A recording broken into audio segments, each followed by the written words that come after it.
বন্ধুরা, আজকে দেখানো হচ্ছে কিভাবে খিচুড়ি তৈরি করতে হয়। খিচুড়ি তৈরি করার জন্য দরকার মুসুর ডাল, তারপর লাগবে গোবিন্দভোগ চাল।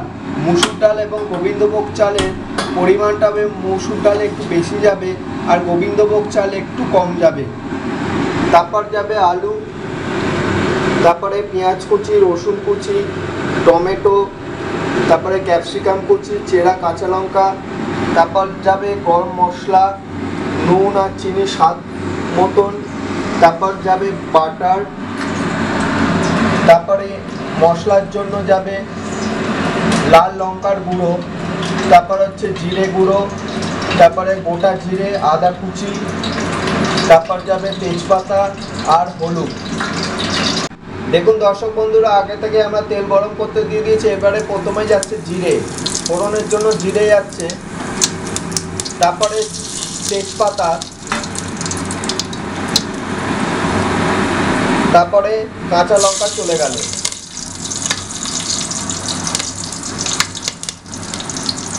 তারপরে এর মধ্যে পেঁয়াজ চলে যাচ্ছে, পেঁয়াজ আর রসুন একসাথে চলে গেল।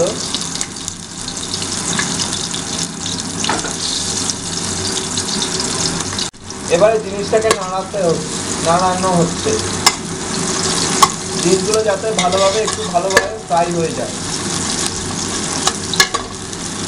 এরপর এর মধ্যে আমরা ক্যাপসিকাম কুচিগুলো দিয়ে দিচ্ছি, তারপরে চলে আসছে টমেটো কুচি,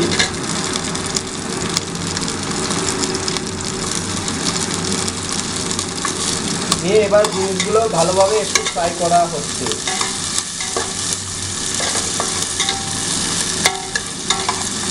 এরপর আমরা এর মধ্যে একটু জল ঢালছি,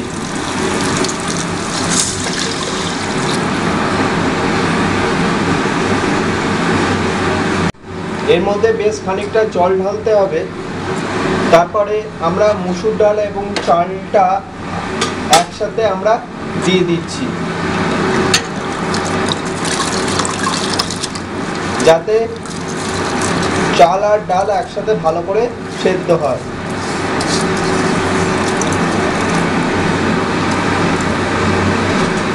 নিয়ে এবারে জিনিসটাকে একটু ভালো করে নাড়িয়ে দিলাম, একটু ফ্লেমটাকে একটু বেশি বাড়িয়ে দিতে হবে।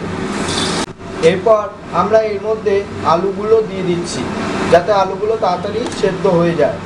তারপরে জিনিসটা ফুটলে তারপরে সমস্ত মশলাগুলো দিতে হবে। আমরা আলুগুলো সমস্ত দিয়ে দিলাম একসাথে, তারপরে একটু নাড়িয়ে নিতে হবে। তারপরে জিনিসটা ফুটলে তারপরে মশলাগুলো দিতে হবে। আমরা এর মধ্যে একটা ঢাকনি দিয়ে দিয়েছি, যাতে তাড়াতাড়ি ভালো করে ফোটে। দেখুন দর্শক বন্ধুরা, এবারে আমরা ঢাকনিটা খুলব। দেখুন ফুটতে শুরু করে দিয়েছে এবং চাল এবং ডালগুলো মোটামুটি সিদ্ধ হয়েছে, এখনো অনেক সিদ্ধ বাকি আছে। এরপরে আমরা মশলাগুলো একসাথে দিয়ে দেব, মশলা, আদা কুচি সব একসাথে আমরা দিয়ে দিচ্ছি।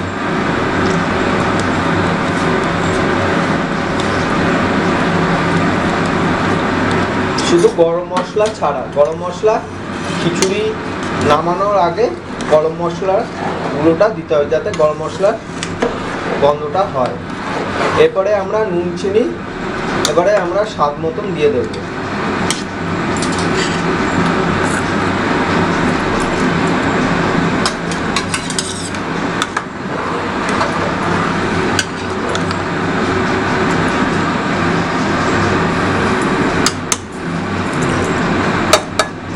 এবং জিনিসটাকে ভালো করে আমরা নাড়িয়ে নিচ্ছি।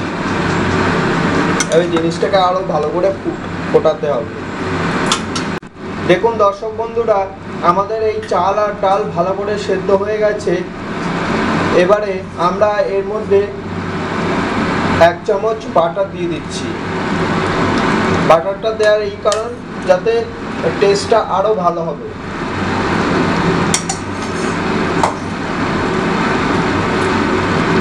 এবং এর মধ্যে আমরা গরম মশলা পাউডারটা দিয়ে দেব।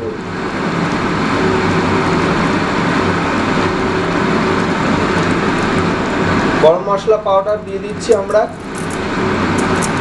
যাতে ভালো গরম মশলা একটা ভালো সুমিষ্ট গন্ধ আসে। এরপরে একটু জিনিসটাকে আমরা নাড়িয়ে দিচ্ছি।